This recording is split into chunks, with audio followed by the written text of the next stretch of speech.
Bem-vindos ao Dragão Autêntico para a análise do Chaves Futebol Clube do Porto, que após um 0-0 perdemos por 3-2 nas grandes penalidades para a Taça de Portugal. Análise esta com o Dragão 8 e Dragão 27.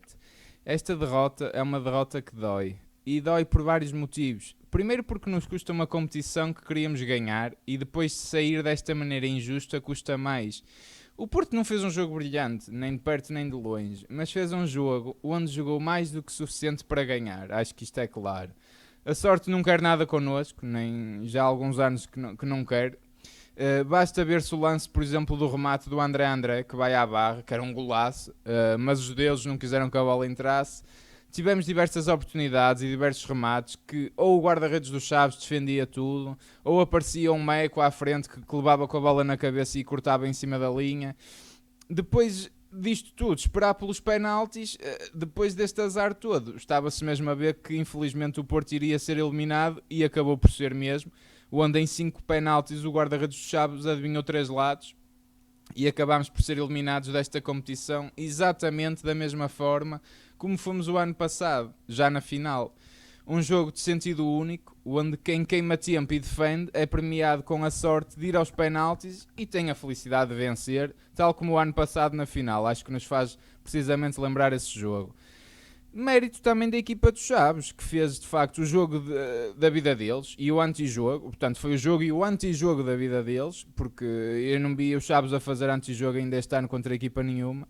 Equipa aguerrida, lutadora, morreu em campo, sim senhor, com os adeptos que ainda conseguiram ter o desplante de chamar este árbitro de gatuno, depois da vergonha que este jogo foi. E acho que é inevitável, infelizmente, falar mais uma vez da roubalheira que este jogo foi. Parecia que se estava mesmo a adivinhar isto ao termos falado nisto na antevisão a este jogo, e passo-te a palavra, Dragão 27. Obrigado, Dragão 8.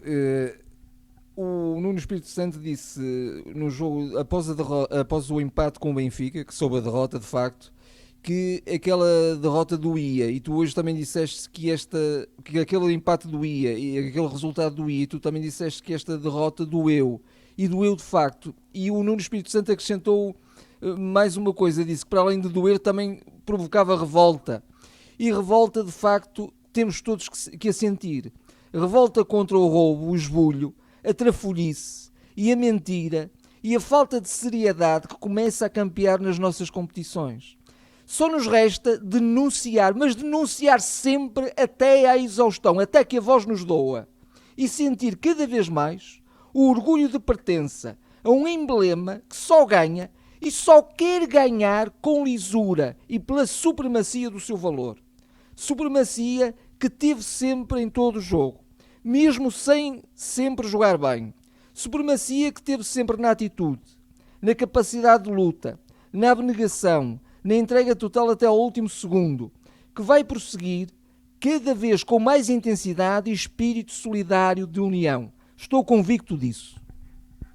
De facto, como estava a referir, a gente na antevisão partilhou convosco vídeos que andam a circular que espelham o gamanço, que não tem outro nome, pelo qual o Porto tem sido alvo este ano ao longo do campeonato, mas esse campeonato já passou para a taça, como não poderia deixar de ser, onde ao sermos arbitrados por um senhor que tem o histórico que tem, não é? Só a nomeação foi uma vergonha, e deu jus ao seu nome, onde fez mais uma brilhante capelada ao gamar 3 penaltis, porque são 3, não foi 1 nem 2, são 3 penaltis num só jogo.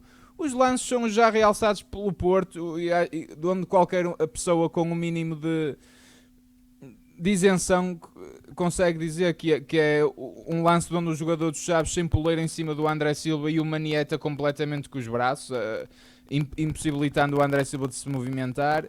Outro onde um defesa ajeita descaradamente a bola com a mão, e novamente pegamos aqui nas mãos, quer dizer, a mão de Felipe é mão, mas a do Brian Ruiz já não é. De facto, este critério é uma coisa inacreditável, isto é vergonhoso, é doentio.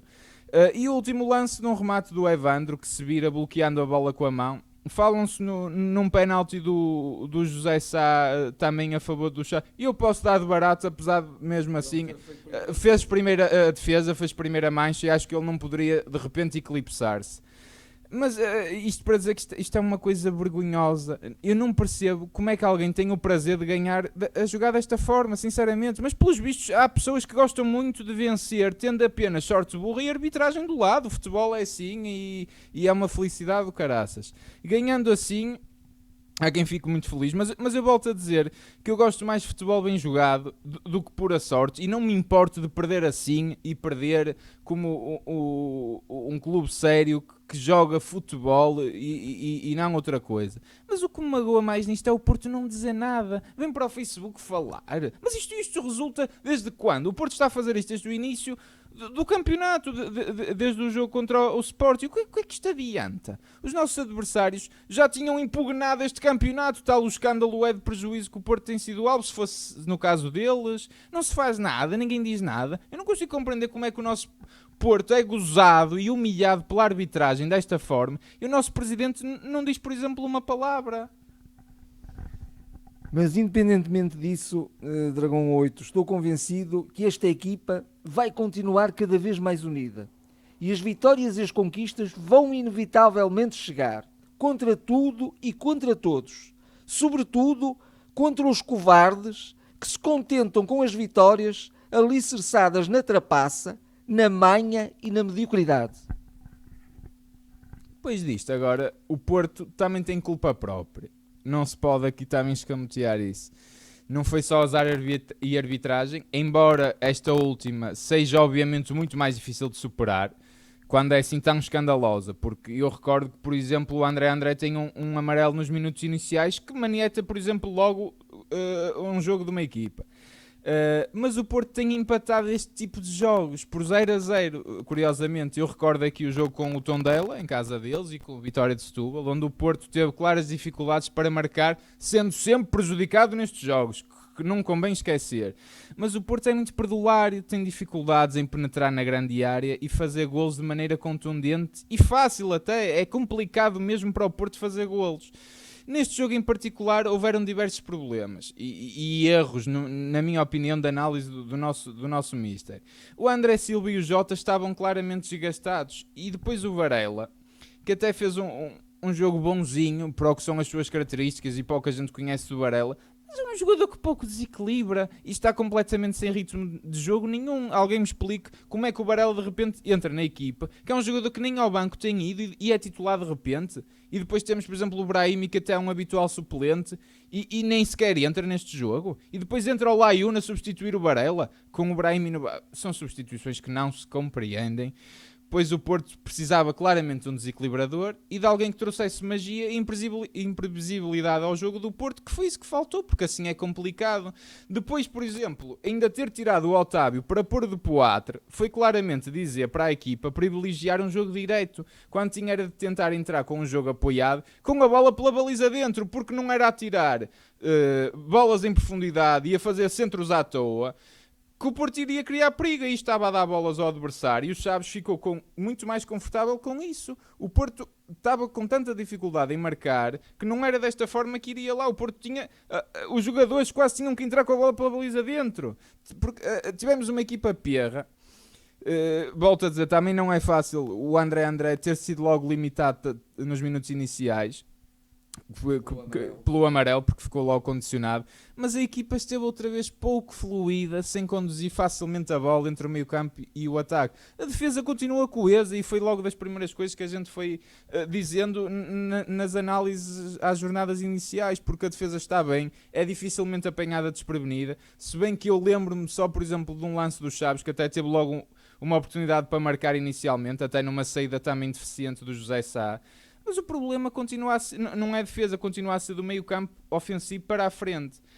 Não jogar o Corona, Oliver e Brahimi, que são três dos jogadores que mais desequilibram, é complicado. E se o Corona e o Oliver foram poupados por desgaste, não percebo porque é que o André Silva e o Jota não foram.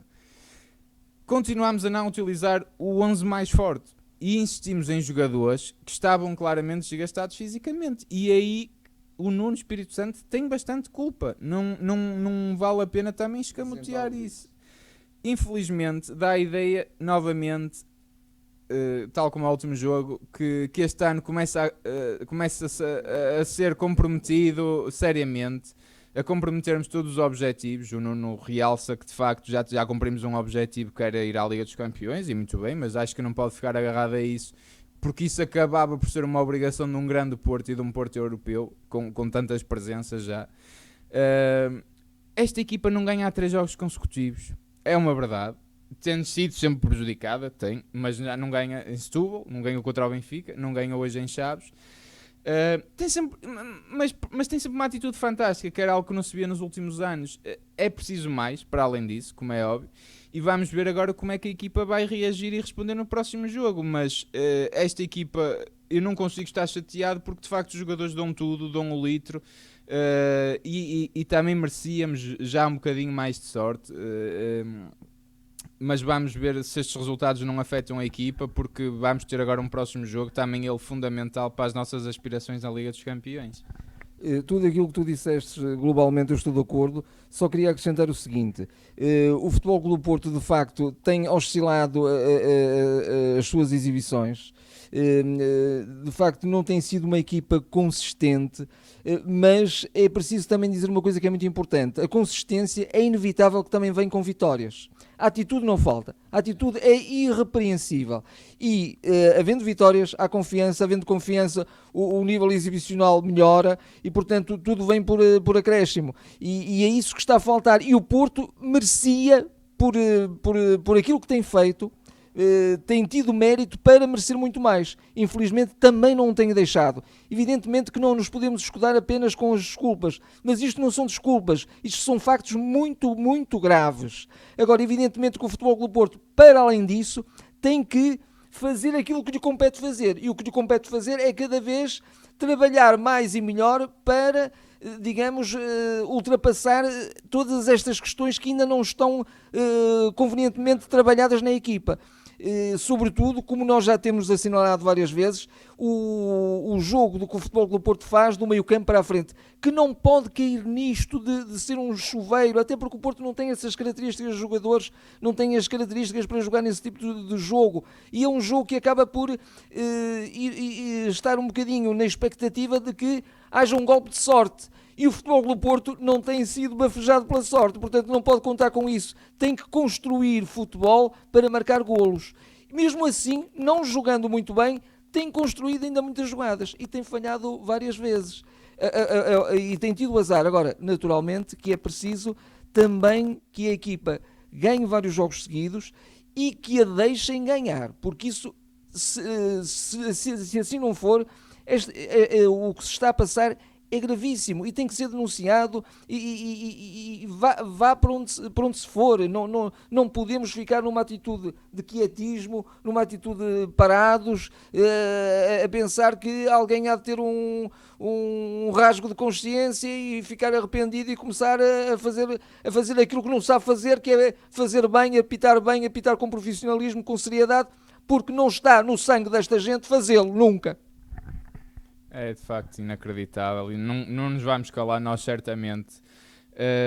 Última nota para o homem do jogo, e eu acho que volto a atribuí-lo ao Danilo, porque o Danilo é um jogador fantástico e ele esteve irrepreensível, inacreditável. Não sei se partilhas a mesma opinião. Eu também acho que não, foi de facto o jogador que esteve mais consistente, que é enorme, é um jogador enorme, é inacreditável.